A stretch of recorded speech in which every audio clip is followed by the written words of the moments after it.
First time lens పెట్టడం చాలా హ్యాపీగా ఉంది సార్. నాకు ఫస్ట్ అసలు లెన్స్ చూడంగానే ఇది ఎట్లా ఓపెన్ చేయాలని కూడా తెలియదు, అసలు పెట్టంగానే సెట్ అయిపోయింది. చాలా హ్యాపీ నాకు. సో ప్రతి ఒక్కళ్ళు లాషెస్ లెన్స్ ఈరోజు చెక్ చేస్తాను. జస్ట్ ఒక చిన్న లుక్ ఉంటుంది, మీకు అది కూడా రావాలి. లెన్స్ ఎలా పెడుతున్నాం అంటే ఈరోజు ట్రై చేస్తున్నారు కాబట్టి సో ఏంటి అసలు ఆ పెయిన్ ఎలా ఉంటుంది, మీరు ఎలా పెయిన్ గా ఫీల్ అవుతున్నారో క్లయింట్లు కూడా అలాగే పెయిన్ గా ఫీల్ అవుతారు. అది మీకు తెలియాలి, ఒక ఐడియా రావాలి మీకు అంతే. ఒక 2 minutes అన్కంఫర్ట్ గా కలర్ రెడ్ అయితే ఏమో, మళ్ళీ ఐ కూల్ డ్రాప్స్ కానీ ఇలాంటిది వేస్తే నార్మల్ అయిపోతాయి. లేజర్ ట్రీట్మెంట్ కానీ ఐ ప్రాబ్లం గా ఉందంటే పెట్టకండి. ఫుడ్ తిన్న తర్వాత లేకుంటే డస్ట్ ఉండొచ్చు, మంచిగా హ్యాండ్స్ వాష్ చేసుకొని దెన్ హ్యాండ్స్ తో పెడుతున్నారంటే అలా లుక్ డౌన్ అండి, bus look left up up up close, that's it.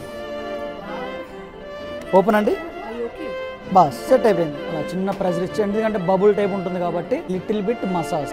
Look down look down, look that side, nose కల్ చూడండి, your right, look down look up. పెట్టడం కూడా కాదు, లెన్స్ తీయటం కూడా మనకు తెలియాలి. సో క్లయింట్కి కూడా మీరు చెప్పాలి ఒక మాట, ఇలా తీసుకోవాలండి అని చెప్పి. సో ఎప్పుడైనా కూడా సో ఐబాల్ నుంచి లెన్స్ని పక్కకు జరపండి, పక్కకు జరిపి ఇలా తీసుకోవచ్చు. లుక్ దిస్ సైడ్, ఇటు చూడండి, పక్కకు జరిపాను. సో ఈ తీసిన లెన్స్ ఏదైతే ఉంటుందో వీటిని మళ్ళీ రీయూజ్ చేయకండి, 1 టైమే. రీయూజ్ చేసే వేరు ఉంటుంది. సో ఆ సైట్ ఉన్న వాళ్ళకే అవి మళ్ళీ తీసుకొని మళ్ళీ అవి రీయూజ్ 6 months 1 year సైట్ ఉన్నవి యూజ్ చేసుకోవచ్చు. బట్ ఇవేంటంటే టెంపరీ కాబట్టి 1 time యూజ్ అంతే.